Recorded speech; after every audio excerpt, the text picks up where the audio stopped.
ہاں جی. ایک نئی پارٹی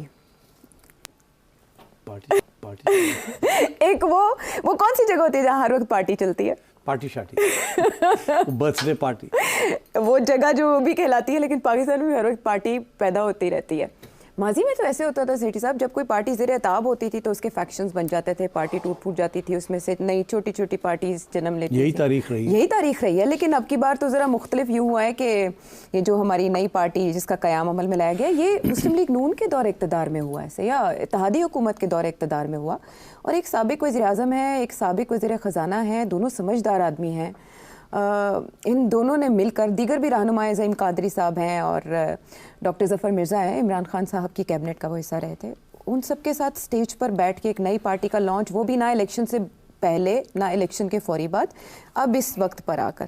عوام پاکستان اس پارٹی کا نام ہے، لیکن ہر ایک کے ذہن میں یہ سوال اٹھتا ہے کہ اتنے سمجھدار سیاستدان، زیرک سیاستدان اور شاہد خاقان عباسی، جن کو نواز شریف صاحب نے ابھی یہ ماضی قریب میں 2 بار 3 بار یاد کیا اپنی تقاریر میں، صرف انہی کا ذکر کیا، ان کی تکلیفوں کا، ان کے ساتھ کا ذکر کیا، وہ بیٹھ کے سٹیج پر ایک پارٹی لانچ کر رہے ہیں اور وہ مایوس ہے پاکستان کے نظام سے، اور وہ کہتے ہیں مسلم لیگ نون اس لیے چھوڑی کہ ووٹ کو عزت دو کا بیان ہی انہوں نے ترک کر دیا. میرا آپ سے یہ سوال ہے، ہر کوئی جاننا چاہتا ہے یوٹیلٹی آف سم تھنگ. ایک چیز وجود میں آئی تو اس کی یوٹیلٹی کیا ہو سکتی ہے؟ کیا اس سٹیج پر پاکستان کو ایک اور سیاسی جماعت کی ضرورت تھی؟ دیکھیے، سیاسی جماعت کی ضرورت ایک بات ہے، وہ اس صورت میں ہوتی ہے جب خلا ہو. تو کیا آج خلا ہے؟ جی، جو خلا تھی وہ تو عمران خان نے بھر دی. اب کون سی خلا رہ گئی ہے؟ اس وقت میجورٹی پاکستانیز جو ہیں ان کو موقع ملے تو وہ عمران خان کو ووٹ ڈالیں گے. جی، تو ایک نئی پارٹی کہاں جائے گی؟ تو خلا تو ہے نہیں، خلا تو بھر گئی ہے. جو خلا تھی مسلم لیگ اور پیپلز پارٹی نے جو کریٹ کی تھی، لوگ مایوس تھے ان کے کارکردگی سے. 30 سال سے وہ آ رہے تھے، جا رہے تھے. تو وہ تو پھر عمران خان نے فائنلی ایک سٹیج پہ وہ خلا پوری کر دی، اور وہ خلا ابھی فل ہے. اگر کوئی موقع کسی کو ملے گا تو وہ خان صاحب کو ملے گا. پہلی بات تو یہ. تو یہ آپ کا جو سوال ہے کہ کیا یہ صحیح ٹائم ہے یا نہیں صحیح ٹائم، ظاہر ہے کہ یہ دونوں حضرات جو ہیں یہی سمجھتے ہیں کہ یہ صحیح ٹائم ہے. شاید انہیں کوئی ایسی بات کا پتہ ہے جو ہمیں نہیں پتہ، کہ شاید کہ خان صاحب کا پتہ کٹ رہا ہے، نہیں کٹ رہا، تو پھر ان کے لیے موقع ملے گا کہ نہیں، کیونکہ نون لیگ تو ڈسکریڈٹ ہو چکی ہے. پیپلز پارٹی جو ہے وہ محدود رہ گئی ہے سندھ تک. تو کیا پھر کوئی چانس تھرڈ پارٹی کو مل سکتا ہے؟ اسی صورت میں مل سکتا ہے نا اگر خان صاحب نہ ہوں تو. ادروائز تو اگلا راؤنڈ تو خان صاحب کا ہے. تو اس قسم کے سوال کھڑے ہو رہے ہیں. مگر میں اس سے پہلے ایک اور سوال ہے خلا سے پہلے، جو کہ آپ نے نہیں پوچھا مگر میں سمجھتا ہوں وہ اہم ہے، اس لیے میں اس کی بات کروں گا. وہ یہ کہ یہ دو حضرات کیوں سمجھتے ہیں کہ یہ وقت یہی وقت ہے، ایک وقت ہے کہ ایک عوامی پارٹی کا. جی، کیونکہ نام انہوں نے عوامی پارٹی کا نا. ہاں، پاکستان عوام پارٹی، عوام پاکستان. تو پیپل پارٹی بھی عوام پارٹی ہے. ہاں، پیپلز پارٹی، پیپل عوام ہے. اور میاں نواز شریف بھی عوامی لیڈر بن چکے ہوئے ہیں. ایک زمانے میں تو اسٹیبلشمنٹ کے لیڈر تھے، اب وہ عوامی لیڈر بن چکے ہیں. نظریاتی ہو گئے وہ، جب نکالے گئے نظریاتی ہوئے. جیسے آپ نظریاتی ہوتے ہیں تو آپ عوامی ہو جاتے ہیں. تو عوامی پارٹیز تو آلریڈی موجود ہیں. ہاں، عوامی مسلم لیگ بھی ہے. ہاں، اور میرا خیال ہے یار تم بڑی شرارت کرتی ہے بھائی، نام عوام میں جو عوام کی بات کرے گا، اب ظاہر ہے. اچھا، تو آپ ہنسنا شروع ہو گیا، مجھے نہیں وہ مطلب آئیڈیا ہے. تو اب بات یہ ہے کہ ان دو حضرات کے بارے میں کچھ کہنا چاہوں گا. اچھا، پھر میں آپ کے سوال کا جواب دوں گا، بیکاز وہ ریلیونٹ ہو جاتی ہے بات کہ کیا ضرورت ہے. دیکھیے، دونوں مفتاح اور شاہد دونوں پروفیشنلز ہیں، دونوں بہت کمپیٹنٹ ہیں، دونوں پڑھے لکھے ہیں. جی، کسی ایک کے اوپر بھی کوئی کرپشن کا یا بیڈ ایڈمنسٹریشن کا یا کوئی نیگیٹو کامنٹ یا چارج سٹک نہیں کیا.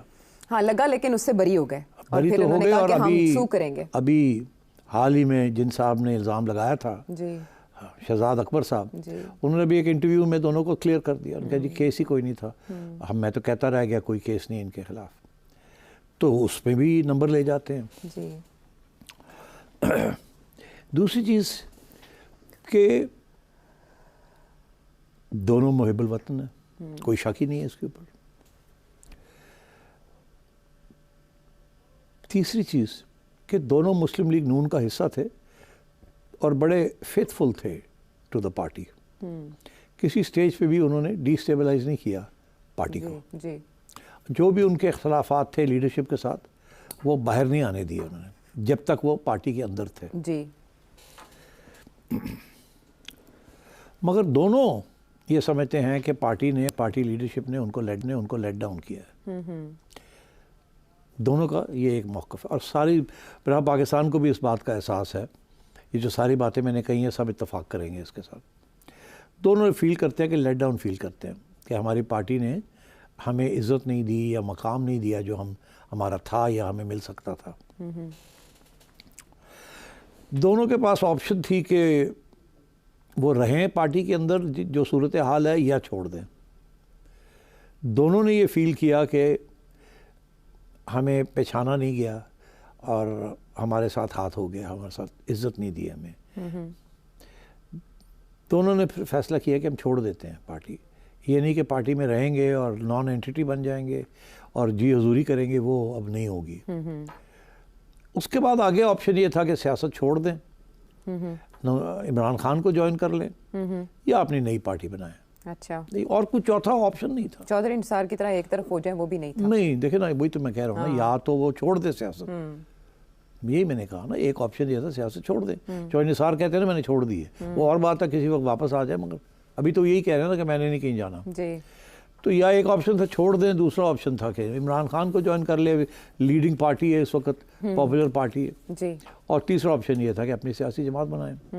اب وہ عمران خان کو نہیں جوائن کر سکتے، تو اس میں ایک تو یہ کہ انہوں نے عمران کو اپوز کیا آئیڈیالوجیکلی، اور وہ جینیونلی یہ سمجھتے ہیں کہ he is not good for Pakistan, تو اس لیے کیسے وہ یو ٹرن لے کے اب ایک اپرچونزم، موقع پرستی کا شکار ہو جائیں۔ دونوں بہت، ان کی انٹیگریٹی بہت ہے، دیانتداری ہے، اور اصول پہ بھی چلتے ہیں، جس حد تک سیاستدان چل سکتا ہے۔ تو عمران خان کو جوائن کرنے والا آپشن نہیں تھا، چھوڑنے کا آپشن تھا، مگر انہوں نے سوچا نہیں، تو پھر یہی تھا نا کہ ایک نئی پارٹی بنائی جائے۔ پھر یہ سوال تھا کہ اس میں کون ہوگا، کس قسم کی پارٹی ہوگی، ایجنڈا کیا ہوگا۔ تو ظاہر ہے آج تو عوام کے بغیر کوئی پارٹی چلتی نہیں، تو عوام کو تو بیچ میں انوالو کرنا تھا، ٹھیک، تو وہ تو سبھی کرتے ہیں۔ تو اس صورتحال میں اب وہ پہنچے ہیں اس جگہ پہ کہ انہوں نے سوچا کہ پارٹی لانچ کرنی ہے۔ اب اگلا سوال جو ہے وہ آپ والا سوال ہے، اس کے امپورٹنٹ تھا یہ بیک گراؤنڈ دینا کہ کیا آج کے ماحول کے اندر ان کا جو کیریکٹر ہے، ان کا جو ان کا پرسونا ہے، جو عوام ان کے بارے میں سوچتی ہے، اور کیا یہ جو ایجنڈا لے کے آئے ہیں عوام کو ساتھ لے جانے کے لیے، کیا وہ اس سے جان ہے کہ نہیں ہے، یہ اب سوال کھڑا ہو گیا۔ اس کے باوجود کہ وہ بہت اچھے لوگ ہیں، کمپیٹنٹ ہیں، کرپشن نہیں ہے، یہ نہیں ہے، وہ سب اپنی جگہ پہ۔ وہ کہتے ہیں کہ ہر چیز کے اندر دو سوال ہوتے ہیں، انگریزی کا محاورہ ہے، یہ میتھمیٹکس سے لیا گیا۔ اب کیسے میں سمجھاؤں، آپ اس کو ترجمہ کر دیجئے گا کہ کسی چیز کا بھی حل جب آپ ڈھونڈتے ہیں تو اس کی دو کنڈیشنز ہوتی ہیں۔ اچھا، ایک کو کہتے ہیں نیسیسری کنڈیشن، دوسری کو کہتے ہیں سفیشینٹ کنڈیشن۔ یہ انگریزی کا محاورہ ہے، یہ میتھمیٹکس کے اندر یہ ہوتا ہے کہ نیسیسری کنڈیشن وہ ہوتی ہے کہ اس کے بغیر تو بات آگے چلتی نہیں، چارہ نہیں ہے، وہ نیسیسری کنڈیشن ہے، یہ تو ہونی پڑے گی، کام کو آگے چڑھانا تو نیسیسری کنڈیشن ہونی ہے۔ سفیشینٹ کنڈیشن وہ ہوتی ہے کہ پھر نیسیسری کنڈیشن تو فلفل ہوگی، چل تو پڑے، تو وہ کون سی کنڈیشن ہے جس کے ساتھ کامیابی ہوگی، وہ الگ ہوتی ہے، صرف چلنے کے ساتھ نہیں کامیابی ہوتی۔ تو necessary condition and sufficient condition, کہ ایک ایسی کنڈیشن ہوتی ہے جو کام چلا دیتی ہے، کم سے کم وہ اور کافی وہ۔ ہاں، تو اب نیسیسری کنڈیشن جو ہیں وہ تو عوامی کہ عوام کا ساتھ لے کے چلنا، سفیشینٹ کنڈیشن یہ ہے کہ عوام ساتھ بھی ہو تو ضروری نہیں ہے کہ آپ کامیاب ہوں گے۔ اس ملک میں عوام کو اتنی اہمیت صرف تھیوری میں دی جاتی ہے، حقیقت میں تو آپ نے دیکھا ہی کہ عوام کی رائے جو ہے اس کو کس طریقے سے سبوٹاج کیا جاتا ہے، اور ہوتی رہی ہے، اقتدار میں آتے ہیں تو بدل جاتے ہیں، اس سے پہلے بھی۔ جی اچھا، تو یہ بات آ گئی۔ اچھا، اب آئیے کہ جی یہ کامیاب ہو سکتے ہیں کہ نہیں ہو سکتے۔ میں نے پہلے شروع میں ہی آپ سے کہا تھا کہ ابھی خان صاحب کا وقت ہے، ابھی کوئی سیاسی جماعت کامیاب نہیں ہو سکتی سوائے خان صاحب. دیکھیں یہ ایک حقیقت ہے، اس کو پہچاننا پڑے گا. خان صاحب کے کرزما کی وجہ سے، اینٹی اسٹیبلشمنٹ بیانی کی وجہ سے، کیونکہ شاید خاقان عباسی صاحب بھی یہ کہہ رہے تھے، ان سے سوال یہ کیا جاتا ہے کہ آپ کا بیانیہ کیا ہوگا، آپ رائٹ کے ہوں گے یا لیفٹ کے؟ تو رائٹ اور لیفٹ کا تصور تو پاکستان میں ڈیڈ ہو چکا بقول ان کے. دیکھیے میں تھوڑی سی پھر تاریخ میں آپ کو لے چلتا ہوں. وہ یہ کہ سیاسی جماعتیں جو بنی ہیں اس ملک میں، ایک مسلم لیگ تھی، اس میں سے بہت سی مسلم لیگ نکل آئیں، ایک ہی کامیاب ہوئی، نواز لیگ. اس سے پہلے وہ جنیجو لیگ تھی، پھر ایوب خان کی لیگ تھی اس سے پہلے، پھر جنیجو لیگ تھی، پھر ضیاء لیگ تھی، پھر اس کے بعد کاف لیگ بنی، نہیں وہ بعد میں بنی، پھر جنیجو لیگ، پھر اس کے بعد نواز لیگ، پھر نواز سے کاف لیگ. ٹھیک ہے جی، آف شوٹس ہیں، مگر صرف کامیاب نواز لیگ رہی. اور نواز لیگ کی کامیابی کا کیا وجہ تھی کہ وہ کامیاب ہوئی؟ بتائیں آپ. یہ بڑا ضروری ہے کیونکہ آگے جا کے یہی چیز کے اوپر مجھے آپ سے سننا ہے کیوں کامیاب ہوئی. نواز شریف کی لیگ اس لیے کامیاب ہوئی کہ شروع میں اسٹیبلشمنٹ نے ان کو اچھالا، پکڑا، ساتھ ہاتھ لیا اور ان کو چلایا. اسٹیبلشمنٹ کی ضرورت تھی کہ پیپلز پارٹی کو کاؤنٹر کرنا تھا، اور نواز شریف صاحب کو انہوں نے ایک لیڈر بنا دیا اور پوری مدد کی، ان کی پارٹی بنا دی. نواز شریف صاحب کے پاس کوئی پارٹی نہیں تھی، وہ اسٹیبلشمنٹ نے ان کی پارٹی بنائی، ان کو سپورٹ کیا اور چلایا. ٹھیک، اور پنجاب ان کے حوالے کر دیا اور ان کو وہاں سے مقبولیت ملی. پہلا راؤنڈ. ٹھیک ہے. دوسرے راؤنڈ میں جب یہ جیسے سمجھتے ہیں نا کہ وہ سٹیم ہوتی ہے نا، جب وہ بھاپ پانی ابل گیا تو سٹیم ختم ہو گئی اسٹیبلشمنٹ کی، تو پھر اس سٹیج پہ میاں صاحب نے اینٹی اسٹیبلشمنٹ، ووٹ کو عزت دو کا نعرہ لگا کے اپنے آپ کو ریوائیو کیا. ٹھیک ہے. ٹھیک، تو شروع میں اسٹیبلشمنٹ لے کے چلے، اس کے بعد ایک وقت ایسا آیا کہ جب اسٹیبلشمنٹ نے ان کو کہا کہ چلو گھر جاؤ، تو انہوں نے اینٹی اسٹیبلشمنٹ ایک نعرہ لگا کے پھر لوگوں کی امیجنیشن کو پکڑا. ٹھیک ہے. ٹھیک، ابھی آتے ہیں حضور کہ، اور جب انہوں نے وہ اپنا نعرہ چھوڑا تو آپ نے دیکھا ان کے ساتھ ہوا کیا ہے. تو